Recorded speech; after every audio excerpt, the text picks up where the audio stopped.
안녕하세요. 모두가 사는 교회 올리브교회 박종범 목사입니다.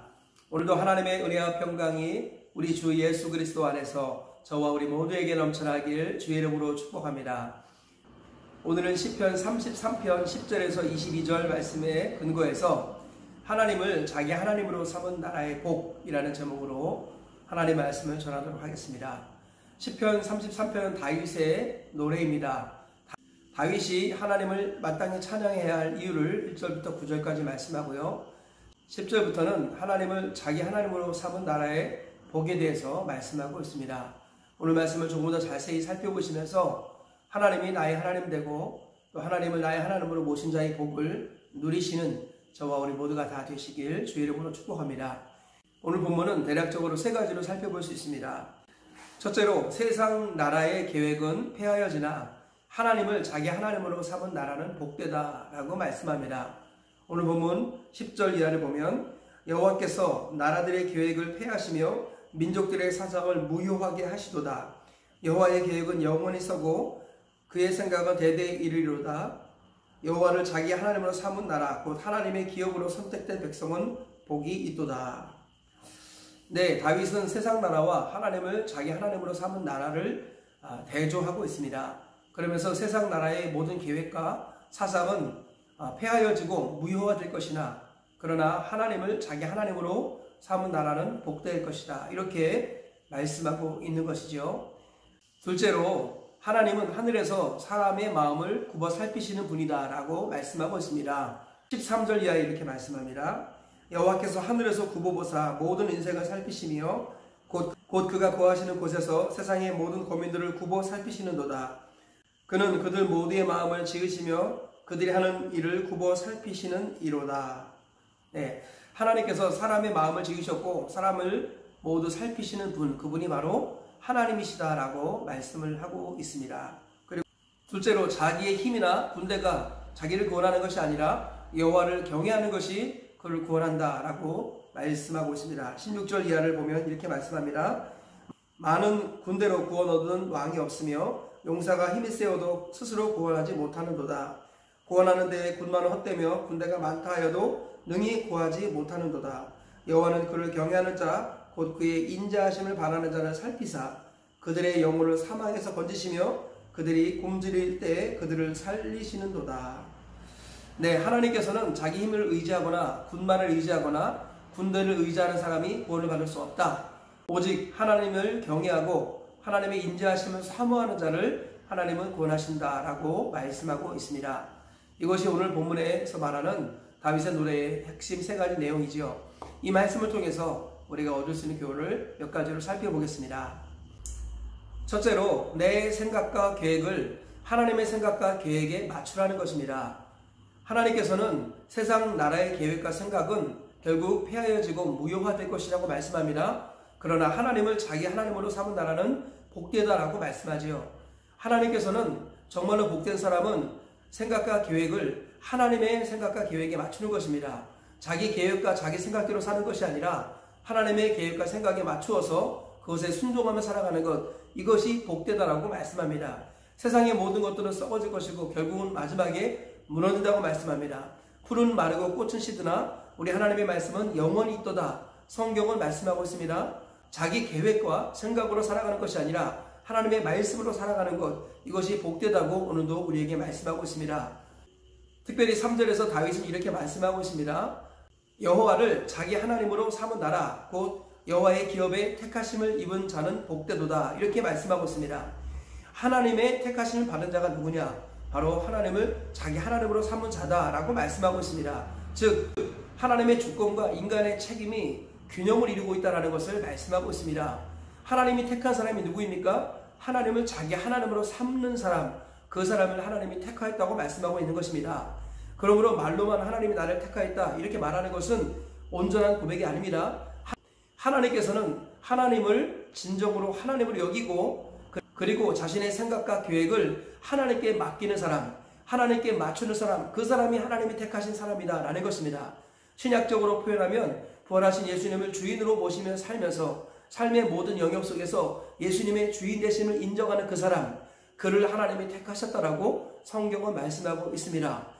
하나님의 주권을 강조하여 인간의 책임을 약화시키는 실수를 범해서는 안 되겠습니다. 하나님께서 택하신 사람이란 바로 하나님을 주인으로 섬기는 사람, 부활하신 예수님을 주인으로 모시고 사는 그 사람이라는 것을 우리가 다시 한번 말씀을 통해 확신해야겠습니다. 그래서 하나님의 주권을 믿고 자기 마음대로 사는 인생이 아니라 하나님의 주권을 믿기에 최선을 다해서 오늘 이 순간 하나님을 나의 하나님으로 삼고 하나님의 계획과 생각에 내 생각과 계획을 맞추는 것, 부활하신 예수님의 사명을 따라 우리가 살아가는 것, 이것이 바로 하나님이 택한 사람이라는 것을 기억하시기 바랍니다. 그래서 저와 우리 모두가 하나님이 택하신 사람으로서 매 순간 하나님을 주인으로 섬기고 예수님을 주인으로 섬기며 살다가 천국까지 가시는 복과 은혜를 누리시기를 주의 이름으로 축복합니다. 둘째로, 하나님이 나를 지켜보고 계시다는 것을 항상 잊지 말라는 것입니다. 오늘 본문에서 다윗은 하나님이 사람을 굽어 살피시는 분이다 라고 말씀하고 있습니다. 하나님은 사람의 마음을 지으셨고 마음의 생각과 계획, 동기까지 살피시는 분이다 라고 다윗이 엄중히 노래하고 있습니다. 우리는 하나님께서 우리의 마음의 동기와 계획까지 살피시는 분이심을 다시 한번 기억해야겠습니다. 노아의 홍수 심판이 왜 일어났습니까? 사람의 마음에 계획하는 것과 생각하는 것이 항상 악할 뿐임을 보시고 하나님이 사람을 지으신 것을 후회하셨습니다. 그리고 홍수로 그들을 멸하신 것입니다. 하나님은 우리의 동기가 악한 것을 악하다 하십니다. 하나님께서는 우리의 마음의 동기를 살피시길 원하십니다. 우리가 기도하는 이유는 무엇입니까? 마음의 동기를 점검하고 정화하기 위해서입니다. 마음에 악한 생각, 악한 동기가 일어날 때 그것을 하나님께 고백하고 자백하고 회개해야 되는 것입니다. 그래서 동기를 바르게 점검하고 동기가 하나님 앞에 순수해야 된다고 말씀합니다. 이스라엘 종교 지도자들은 구제와 기도와 금식이라는 3대 경건의 표지로 지옥의 땔감이 되고 말았습니다. 왜 그렇습니까? 그들은 구제하고 기도하고 금식하는 것에 동기가 악했기 때문입니다. 그들의 동기는 하나님 앞에서 자기의 중심을 살피시는 하나님이 기쁘시게 하려고 하는 것이 아니라 사람에게 보이려고 구제와 기도와 금식을 했기 때문이라는 것입니다. 그들의 동기가 올바르지 않았기 때문에 너희는 자기 상을 이미 받았느니라 하시면서 이 땅에서 그들의 삶에 전성기가 있을지 모르겠지만 영원한 나라에서는 그들의 설 자리가 없다고 주님께서 말씀하신 것입니다. 우리는 항상 동기를 점검해야 됩니다. 구제와 기도와 금식이라는 가장 경건한 모습일지라도 그 중심의 동기가 사람에게로 향해 있다면 하나님께서는 심판의 대상이 될 수 있다고 엄중하게 경고하고 계시는 것입니다. 오늘 우리가 하나님 앞에 살면서 동기를 날마다 점검하시고 우리 마음과 생각을 구워 살피시는 하나님 앞에 우리 생각을 고백하시길 축복합니다. 그리하여서 날마다 마음의 동기가 깨끗하게 정화되어서 하나님 보시기에 합당한 사람으로 세워지시는 오늘 하루가 되고 평생이 되시길 주의 이름으로 축복합니다. 셋째로, 하나님은 자기를 경외하는 자를 구원하신다는 것을 다시 한번 기억해야겠습니다. 오늘 본문에서 군마나 자기의 재능, 자기 힘이 자기를 구원하는 것이 아니라 결국은 하나님을 경외하는 것이 그를 구원한다 라고 말씀하고 있습니다. 그런데 성경을 전체적으로 봤을 때 하나님을 경외하는 것이라는 것이 무엇일까요?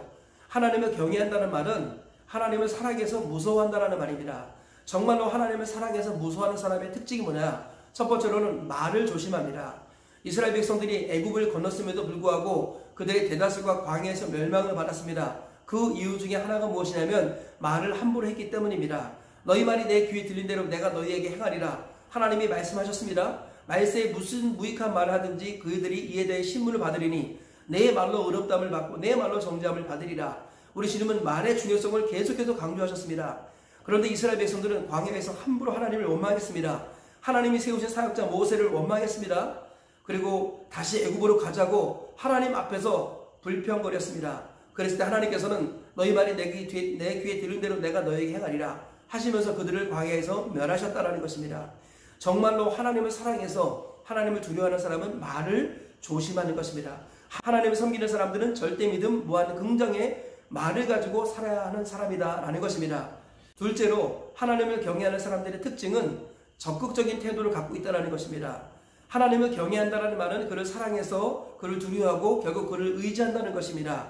하나님을 의지하는 자는 자기 수준의 태도를 벗어버립니다. 하나님이 할 수 있다고 하면 내 모습을 접고 하나님의 마음을 따라 적극적인 태도로 따라갑니다. 베드로처럼 주님께서 무리를 걸어오라 하시면 그냥 걸어가는 것입니다. 나의 형편과 사정을 돌아보기 전에 주님이 옳다 하시면, 주님이 맞다 하시면 그대로 알고 따라가는 것입니다. 적극적인 태도로 주님이 부르시면 배와 그물을 버려두고 주님을 따라가는 것입니다. 이 태도가 올바른 사람, 그 사람이 바로 하나님을 경외하는 사람의 모습이라는 것입니다.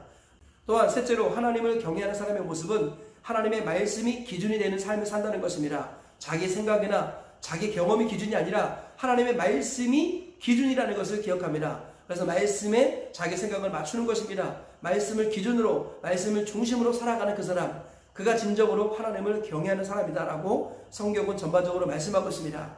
하나님은 자기를 경외하는 자를 구원하십니다. 하나님을 경외하는 자의 모습이라는 것은 말을 조심합니다. 적극적인 태도를 갖고 있습니다. 말씀을 기준으로 살아갑니다. 이러한 이 세 가지를 중심으로 살아갈 때 하나님이 자기를 경외하는 자로 여겨주십니다. 그리고 그를 환난날에 구원해 주신다라는 것입니다. 이 말씀을 기억하시면서 저와 우리 모두가 말을 조심하고 태도를 점검하고 말씀을 기준으로 삼아서 하나님을 경외하며 살아가셔서 하나님의 구원을 날마다 누리시기를 주의 이름으로 축복합니다. 말씀의 결론을 맺겠습니다. 하나님을 자기 하나님으로 삼은 나라의 복에 대해서 노래하고 있는 이 다윗의 노래를 통하여서 오늘 우리가 세 가지 교훈을 발견했습니다. 첫째로는 내 계획과 생각을 하나님의 계획과 생각에 맞춰야 한다는 것입니다. 둘째로 하나님이 나를 지켜보고 계신다는 것을 항상 잊지 말아야겠습니다. 셋째로 하나님은 자기를 경외하는 자를 구원하십니다. 하나님을 경외하는 사람이란 말을 조심하는 사람, 그리고 적극적인 태도를 갖고 있는 사람, 그리고 하나님의 말씀을 기준으로 삼는 사람입니다. 이 말씀을 기억하시면서 저와 우리 모두가 이 세 가지 말씀 붙들고 오늘 하루를 사시고 평생을 살아내셔서 하나님의 구원을 날마다 누리시고 영원한 나라 천국까지 들어가시기를 주의 이름으로 축복합니다.